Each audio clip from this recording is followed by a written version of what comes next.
Durante sessão de Comissão de Fiscalização Financeira e Controle, o deputado Marcel Van Hatten rebateu as afirmações de um deputado que elogiou a decisão do Supremo Tribunal Federal, que declarou Moro suspeito para julgar o ex-presidente Lula.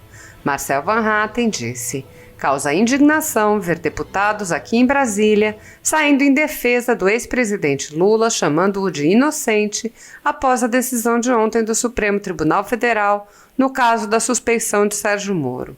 Como se não bastasse, invertem a narrativa e declaram como suspeito o próprio Moro, que na verdade foi quem ajudou a desmantelar o maior esquema de corrupção sistêmica da história do Brasil, chefiado justamente por Lula. Já passa da hora do Senado Federal começar a avaliar processos de impeachment de ministros do Supremo Tribunal Federal, conforme prevê a Constituição. Assista. Aproveito, presidente, para congratular o Supremo Tribunal Federal pela decisão de ontem. A gente começa novamente a acreditar na justiça nesse país. Ontem a decisão do Supremo estabelecendo a forma tendenciosa, parcial e diria até criminosa e ilegal com que o juiz Sérgio Moro, na época, conduziu todos os processos contra o presidente Lula. E aí fica a pergunta, né? Infelizmente, o povo brasileiro é que está pagando por isso. Porque graças ao Sérgio Moro, o presidente Lula não pôde ser candidato.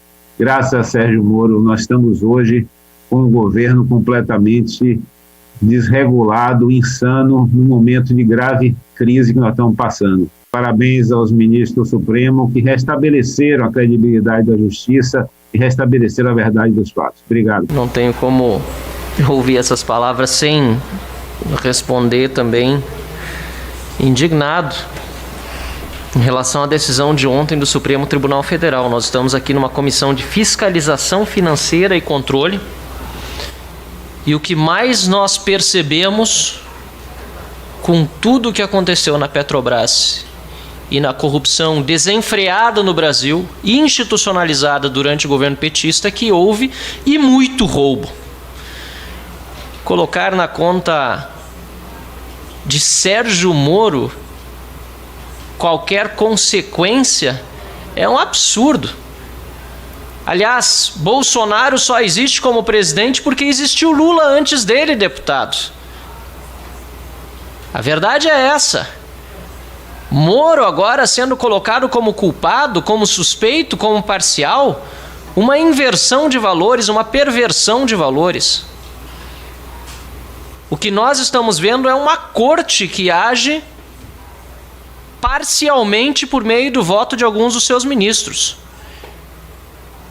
Quem para mim é suspeito é ministro que vota contra o combate à corrupção, que permite que haja impunidade no país. Ora, dizer que Lula é inocente, ainda mais numa comissão de fiscalização financeira e controle, que pouca vergonha. Lula ladrão, condenado em várias instâncias, não apenas por Sérgio Moro, por desembargadores, inclusive aqui em Brasília, teve recursos negados. Por uma decisão política, por estreita margem de 3-2, o Supremo Tribunal Federal rasga o combate à corrupção no nosso país e deixa indignados os cidadãos brasileiros que foram às ruas defender a Lava Jato e o combate à corrupção e hoje não podem em virtude de uma pandemia. Covardia, inclusive, de parte do Supremo Tribunal Federal de tomar tal decisão durante um período de pandemia. Não fosse isso, o povo estava na rua. O povo estava diante do Supremo Tribunal Federal.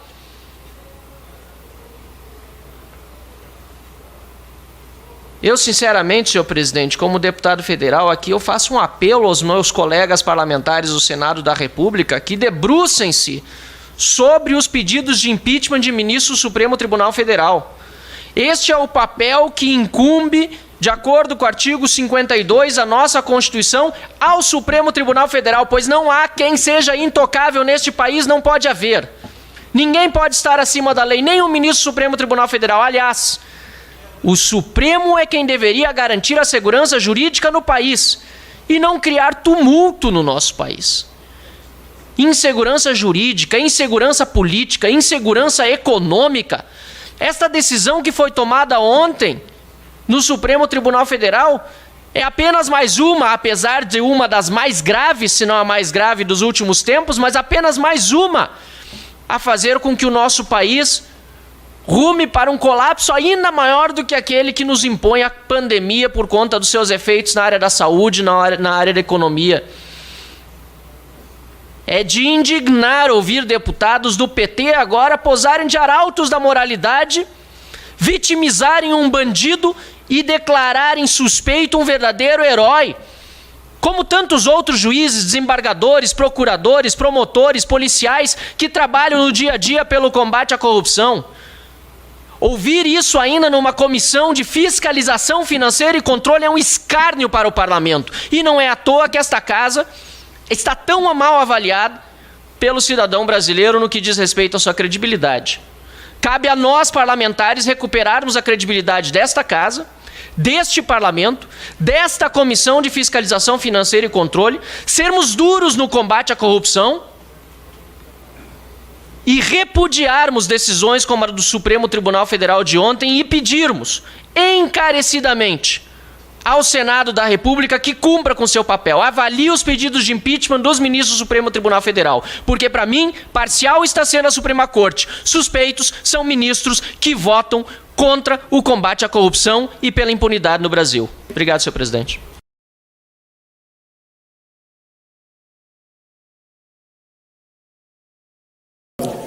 Senhor presidente, repetindo o que disse no discurso anterior, não está em julgamento aqui tão somente o caso do deputado Daniel Silveira. E repito, execramos a sua fala em vídeos que foram amplamente divulgados. Está recolhida ao banco dos réus, aguardando o veredito que será exarado pelos seus próprios ocupantes, esta Câmara dos Deputados, deputado Isnaldo Bulhões, líder do MDB, partido de Mário Covas, que disse esta mesma frase durante a discussão do pedido de licença para processar o deputado Márcio Moreira Alves, exigido pela ditadura militar e que foi considerado a gota d'água para o AI-5. Muitos falam em AI-5, mas não conhecem a história do ato institucional número 5. Talvez não se lembrem, mas faço questão aqui de recordar aquilo que deve ser ensinado nos bancos escolares. Naquela oportunidade, este parlamento foi capaz de construir consenso. E deputados governistas da base do regime, da base da ditadura, votaram a favor deste parlamento. E a gota d'água do AI-5 não veio daqui, veio do Poder Executivo. Desta vez, o AI-5 vem do Poder Judiciário, vem do Supremo Tribunal Federal, que num ato arbitrário e autoritário, à margem do que diz a Constituição, que foi aprovada por este parlamento e só por ele pode ser emendada, à margem do que diz a Constituição e a lei, faz uma prisão ilegal, inconstitucional. Caros colegas, não se trata de defesa corporativa aqui, pelo contrário, há conselho de ética que puna com rigor este e outros casos pendentes. Vamos reativá-lo. Trata-se de defesa da democracia, do Estado de Direito, da defesa de que não nos submetamos como vassalos humilhados ao Supremo Tribunal Federal. É disso que se trata. Ou vamos mais uma vez votar aqui, permitindo que o Supremo avance, desta vez, pela primeira vez, violando o que é inviolável, que é a nossa imunidade parlamentar. É isso que vamos permitir na noite de hoje? Que a Suprema Corte continue com inquéritos sem denúncia do Ministério Público e haja por conta própria, fraturando a nossa democracia e a nossa Constituição? Vamos tentar buscar consensos, assim como na votação de 68, quando houve maioria para defender esta casa e o mandato parlamentar. Todos sabem por que acabou-se com a prisão após segunda instância. Todos sabem que o Supremo Tribunal Federal, que então era presidido por Dias Toffoli, só pautou essa matéria porque o maior interessado era o Lula. Era o Lula. É o Lula. Lula, Luiz Inácio Lula da Silva, preso por corrupção e lavagem de dinheiro. Eu vou ser bastante breve, acho que uma das discussões que está na mesa sobre valer ou não para processo em andamento, essa PEC, que vai ser certamente aprovado por essa casa, há todo o anseio popular e também a movimentação dos deputados, o que é positivo. E quero deixar minha opinião desde já que, por ser norma processual, nesse caso, deveria valer para todos os casos, inclusive os que estão em andamento. Aqui na Câmara, todos sabem por que acabou-se com a prisão após segunda instância. Todos sabem que o Supremo Tribunal Federal, que então era presidido por Dias Toffoli, só pautou essa matéria porque o maior interessado era o Lula. Era o Lula. É o Lula. Lula, Luiz Inácio Lula da Silva, preso por corrupção e lavagem de dinheiro, foi o maior interessado na decisão do STF, e o STF, por meio do seu presidente, Dias Toffoli, só pautou essa matéria por conta deste maior interessado chamado Luiz Inácio Lula da Silva. E eu vou dizer aqui, tem gente que não gosta de falar isso em público, mas aqui na Câmara todo mundo sabe, todos os deputados se conversam, os bastidores, senadores, todo mundo sabe, deputada Adriana, deputada Paula, que o Lula foi o maior responsável para que se mudasse essa jurisprudência, o que já é um absurdo em si, porque a lei deve valer para todos e não deve olhar para pessoas individualmente. A Constituição deve ser interpretada de acordo com os valores que estão ali esculpidos e não de acordo com o réu que está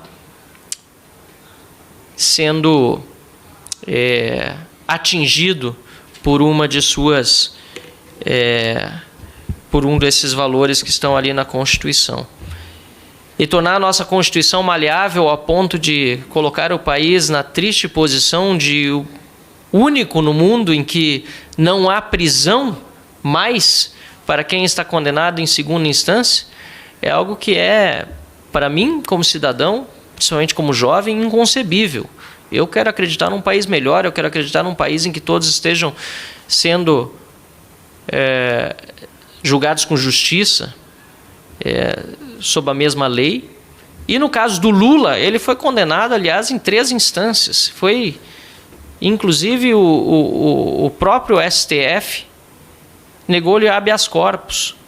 Então nós temos uma situação anômala no Brasil, que é histórica, em que, a depender do poder da pessoa que está sendo investigada ou do poder da pessoa que é ré, muda-se a interpretação constitucional. Isso é um absurdo. E eu repito, deputados aqui na Câmara sabem, todo mundo sabe. Se alguém quiser dizer que eu estou errado, fique à vontade.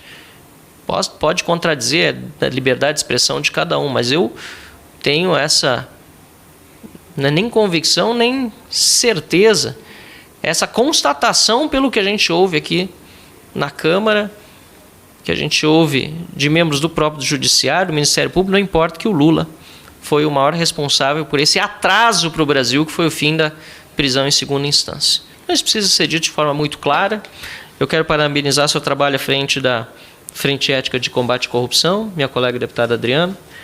Nós, na comissão mista, na Frente Parlamentar Mista em defesa da volta da prisão em segunda instância, senador Álvaro Dias e eu, ele presidindo pelo Senado, eu pela Câmara, como seu vice-presidente, também estamos trabalhando arduamente, somos muito cobrados pela sociedade, deputada Paula, não entendem muitas vezes que não é tão fácil pautar aquilo que se quer, mesmo que a sociedade pressione, mas felizmente os trabalhos estão recomeçando nessa área, antes tarde do que nunca e antes tarde do que mais tarde.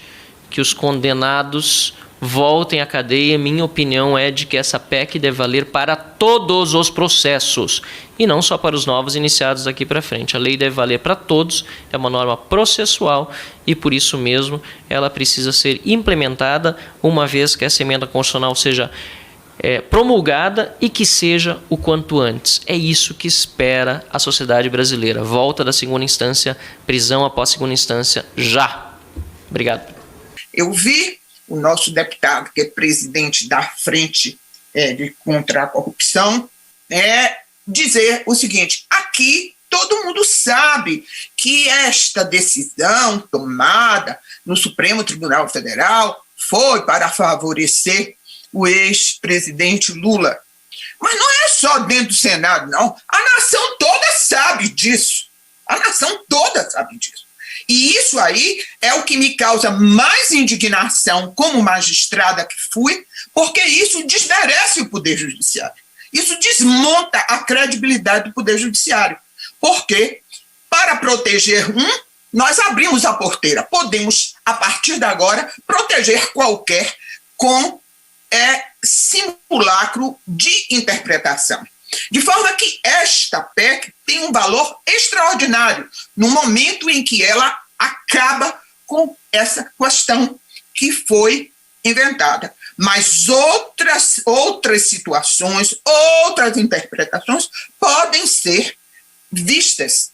E é por isso mesmo que o parlamento tem de ficar muito atento ao Poder Judiciário, na sua cúpula, inclusive, que cabe justamente ao Senado, não é?